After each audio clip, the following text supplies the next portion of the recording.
Hello students, welcome to RSD online classes. स्वागत है आप सभी का हमारे इस YouTube channel RSD online classes में। असाइनमेंट के सोल्यूशन की सीरीज़ को कंटिन्यू करते हुए आज मैं आप लोगों के लिए लेकर के आया हूँ षष्ठम पाक्षिक परीक्षा सत्र 2021, कक्षा है 11वीं, विषय है इतिहास, माह है नवंबर।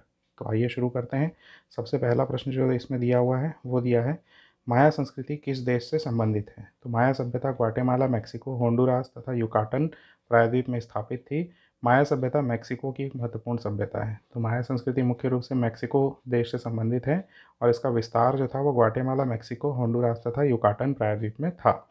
प्रश्न 2 है, औद्योगिक क्रांति सर्वप्रथम कब और किस देश में हुई थी। तो औद्योगिक क्रांति 1780 ईस्वी से 1850 ईस्वी तक ब्रिटेन में हुई, जो अर्थव्यवस्था और उद्योग के रूपांतरण को ही औद्योगिक क्रांति कहा गया। ठीक है। प्रश्न 3 है, पिरामिड नुमा साम्राज्य का ढांचा किस साम्राज्य का है। तो इंका साम्राज्य का ढांचा पिरामिड नुमा था। इसका अर्थ यह था कि एक बार इंका प्रधान जकड़ लिया जाता है तो उसके शासन की सारी जंजीर अचानक टूट जाती थी। प्रश्न 4 है, औद्योगिक क्रांति का अर्थ स्पष्ट करिए। तो उत्तर हो जाएगा, औद्योगिक क्रांति का अर्थ उन तीव्र परिवर्तनों से है जो उत्पादन, यातायात और संचार के साधनों द्वारा आए, जब उद्योगों में नई तकनीक, नई नई वैज्ञानिक विधियों, नई व उत्तम मशीनों, पहले से अधिक पूंजी व परिश्रम का प्रयोग कर पहले की अपेक्षा अत्यधिक उत्पादन कर अधिक से अधिक लाभ कमाया जाता है, तो इसे क्रांति कहा जाता है। प्रश्न 5 है, औद्योगिक क्रांति के 3 कारण स्पष्ट कीजिए। तो उत्तर है, औद्योगिक क्रांति की शुरुआत इंग्लैंड से हुई थी। इसके प्रारंभ होने के निम्नलिखित कारण थे। पहला है, इंग्लैंड का लगभग प्रत्येक भाग समुद्र के निकट है, इसलिए वहाँ की जलवायु आर्द्र है, जो कपड़ा उद्योग के लिए बड़ी लाभदायक होती है। यही कारण था कि सूती कपड़े का उद्योग सर्वप्रथम इंग्लैंड में ही आरंभ हुआ। दूसरा कारण है इसका, ब्रिटेन 17वीं शताब्दी से राजनीतिक दृष्टि से सुदृढ़ एवं संतुलित था। वहाँ अन्य देशों की अपेक्षा राजनीतिक स्थिरता अधिक थी। ब्रिटेन में एक ही कानून व्यवस्था, एक ही मुद्रा तथा एक ही बाजार व्यवस्था थी। इस बाजार व्यवस्था में स्थानीय प्राधिकरणों का कोई हस्तक्षेप नहीं था। तीसरा कारण है, 18वीं शताब्दी में इंग्लैंड में कृषि क्रांति हुई। इसके फलस्वरूप बड़े जमींदारों ने अपनी ज़मीनों के आसपास छोटे छोटे खेत खरीद लिए और गांव की सार्वजनिक ज़मीनों को घेर लिया। इससे विवश होकर भूमिहीन किसान, चरवाहे और पशुपालक रोजगार की तलाश में शहरों में चले गए।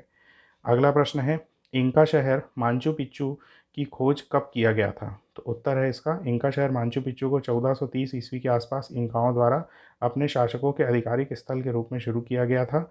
लेकिन इसके 100 साल बाद जब इंकाओं पर स्पेनियों ने विजय प्राप्त कर ली तो इसे यूं ही छोड़ दिया गया। इस शहर की खोज का श्रेय अमेरिकी इतिहासकार हीरम बिंघन को जाता है। उन्होंने इसकी खोज 1911 में की थी।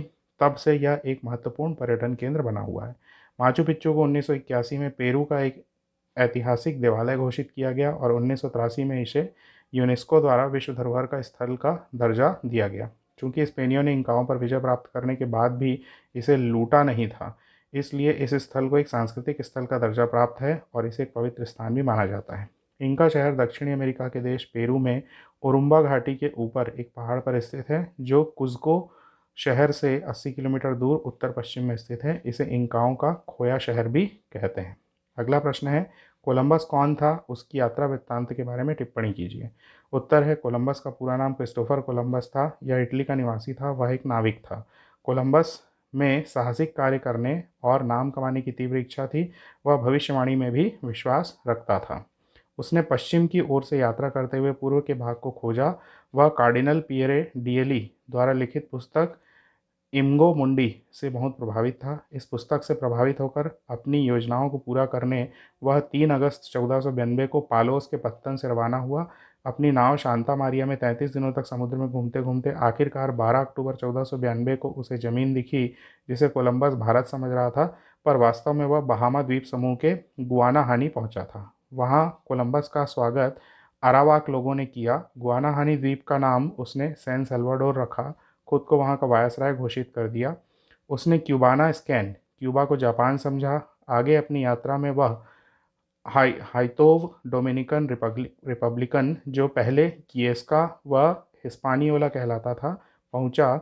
वहां सोने के विशाल भंडार थे, पर वो उन्हें प्राप्त नहीं कर पाया। आगे अपनी यात्रा में उसने खूंखार कैरिब कबीलों के लोगों के गुस्से का सामना किया। तब तक उसके जहाज क्षतिग्रस्त हो रहे थे, पर उसने बहामा व एंटिलीज द्वीपों की खोज पूर्ण की। कोलंबिया का नामकरण उसी उसी के नाम पर हुआ है। कोलंबस ने अमेरिकी महाद्वीप को नई दुनिया का नाम दिया, पर इटली के यात्री अमेरिगो वेस्पूसी के नई दुनिया पहुंचने के बाद उसका नाम अमेरिका पड़ा। प्रश्न 8 है, एज़टेक सभ्यता व मेसोपोटामी सभ्यता की तुलना करिए। तो उत्तर देख लेते हैं। एज़टेक सभ्यता की उपलब्धियां क्या है? पहला, समाज। समाज का विभाजन योद्धाओं, व्यापारियों, कारीगरों, किसानों व दासों के बीच किया गया था। दूसरा है नई उपलब्धियां। झुकते बाग इनकी महत्वपूर्ण उपलब्धि थे। वे इन बागों को चिनापा कहते थे। तीसरा है हस्तकलाएं। इसमें मिट्टी के बर्तन, सूती वस्त्र, सोने के गहनों में कलात्मकता थी। चौथा है लिपि। उनकी लिपि चित्रलिपि थी। उनका इतिहास चित्रात्मक ढंग से लिखा गया था। पांचवा है पंचांग। उनके पंचांग के अनुसार एक वर्ष में 260 दिन होते थे। उनका पंचांग धार्मिक अंकों से जुड़ा था। छठवां है शक्तिशाली साम्राज्य। एज़टेक लोग कबीले के रूप में प्रकट हुए, परंतु उन्होंने 1325 ईस्वी में एक शक्तिशाली साम्राज्य की स्थापना की। उनका यह साम्राज्य 38 प्रांतों में विभाजित था। सातवां है धातु ज्ञान। उन लोगों को धातु ज्ञान था। वे धातु गलाकर औजार और आभूषण बनाते थे। आठवां है भाषा। उनकी भाषा नाहुआट्टी थी। उन्होंने इतिहास की घटनाओं को चित्रात्मक ढंग से अभिलेखों के रूप में वर्णित किया। उन्हें कोडिसेज कहते हैं। मेसोपोटामिया की सब उपलब्धियां क्या क्या हैं? मेसोपोटामिया की सभ्यता की उपलब्धियों में पहला है चौक का प्रयोग। मेसोपोटामिया में लोगों ने कुम्हार के चौक का प्रयोग सबसे पहले किया। दूसरा है शीशे के बर्तन। इन लोगों ने सबसे पहले शीशे के बर्तन बनाए। तीसरा है लिखित कानून संहिता। मेसोपोटामिया के लोगों ने विश्व के लोगों को सबसे पहली लिखित कानून संहिता प्रदान की। चौथा है पंचांगों का आविष्कार। मेसोपोटामिया के लोगों ने चंद्रमा की गति पर आधारित पंचांग का आविष्कार किया। पांचवा है लेखन कला। इन लोगों ने लेखन कला का विकास किया। इनकी लिपि कीलाकार थी। छठवां है भवन निर्माण और वास्तुकला। महराब, गुंबज और स्तंभों का प्रयोग सबसे पहले मेसोपोटामिया में ही किया गया था। प्रश्न 9 है, रेलवे परिवहन के सापेक्षिक लाभ को दर्शाइए। उत्तर है पहला, रेलवे परिवहन का ऐसा नया साधन बन गई जो वर्ष भर उपलब्ध रहती थी, सस्ती और तेज़ गति से चलती थी तथा माल व यात्री दोनों का परिवहन कर सकती थी।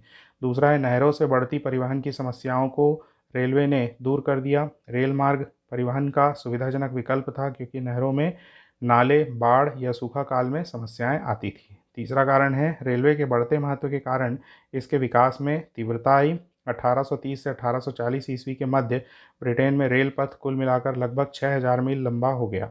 सन 1844 से 47 ईस्वी के मध्य इसकी लंबाई बढ़कर 9500 मील हो गई। चौथा है ब्रिटेन में रेलवे के विकास के कारण यूरोप, उत्तरी अमेरिका और भारत से कच्चा माल बहुतायत में समुद्री मार्ग से लाकर उसे रेलवे के द्वारा ब्रिटेन के कारखानों तक आसानी से पहुंचाया जाने लगा। दूसरी तरफ इंग्लैंड के उद्योगों से तैयार माल भारत सहित विभिन्न ब्रिटिश बस्तियों और यूरोप के अन्य देशों तक भेजा जाने लगा। फलस्वरूप ब्रिटेन में औद्योगिक विकास की दर बढ़ गई। प्रश्न 10 है, एज़टेक लोगों के सामाजिक जीवन के बारे में संक्षिप्त टिप्पणी लिखिए। तो उत्तर है एज़टेक लोगों के सामाजिक जीवन की विशेषताएं निम्नलिखित हैं। पहला है श्रेणीबद्ध समाज।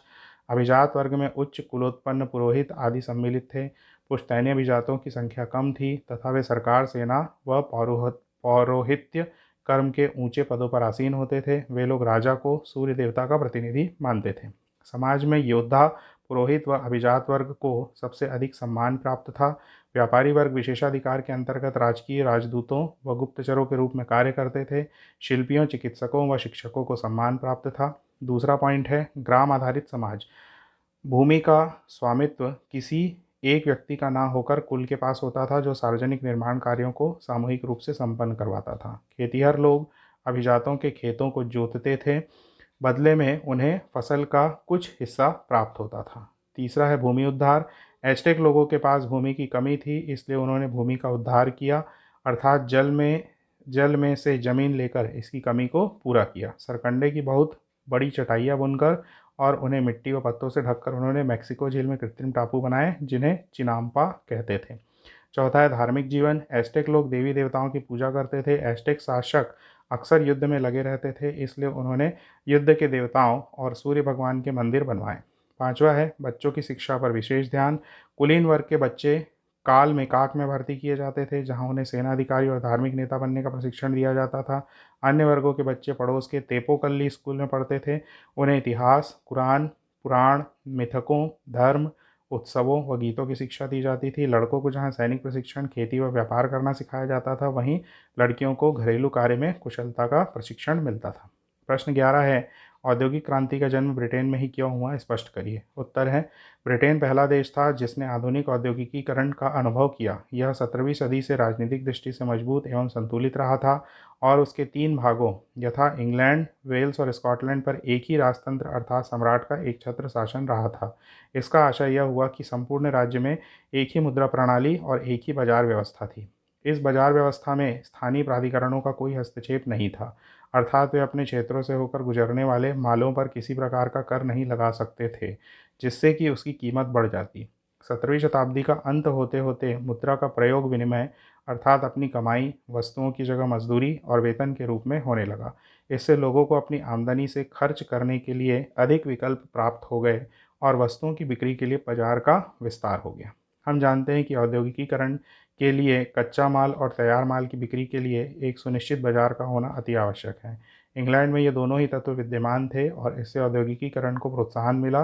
धीरे धीरे इस देश से शुरू होकर संपूर्ण विश्व में औद्योगिकीकरण फैल गया। इसके अतिरिक्त निम्न बिंदुओं पर भी औद्योगिक क्रांति के इंग्लैंड में होने के लिए समान रूप से जिम्मेदार थे, जो निम्नलिखित हैं। ठीक है, तो पहला है इसमें अनुकूल जलवायु, दूसरा है कृषि क्रांति का होना, तीसरा जनसंख्या वृद्धि, चौथा है लोहे व कोयले की प्रचुरता, पांचवा व्यापार की उन्नति, छठवां बैंकों का विकास, सातवां परिवहन का विकास, आठवां नए नए वैज्ञानिक आविष्कार, नौवां कुशल श्रमिकों की उपलब्धता, 10वां विचारों की स्वतंत्रता, 11वां औपनिवेशिक साम्राज्य। तो इस प्रकार से इस प्रश्न का उत्तर यहाँ पर समाप्त होता है। अगर आप हमारे चैनल पर नए हैं तो प्लीज़ हमारे चैनल को सब्सक्राइब करिए, ज़्यादा से ज़्यादा वीडियोस को लाइक करिए, शेयर करिए अपने फ्रेंड्स के ग्रुप में, व्हाट्सएप ग्रुप में, और जुड़े रहिए हमारे चैनल के साथ। आने वाले जो भी असाइनमेंट्स हैं उनके सोल्यूशन के लिए, चाहे वो मासिक असाइनमेंट के सोल्यूशन हो या फिर पाक्षिक असाइनमेंट के सोल्यूशन, और जिन भी विषयों के असाइनमेंट के सोल्यूशन आपको चाहिए, कृपया करके हमारे कमेंट सेक्शन में लिख करके बताइए। तो हमारे चैनल को ज़्यादा से ज़्यादा सब्सक्राइब करिए, आपका सब्सक्रिप्शन ही हमारा मोटिवेशन है। Thank you so much.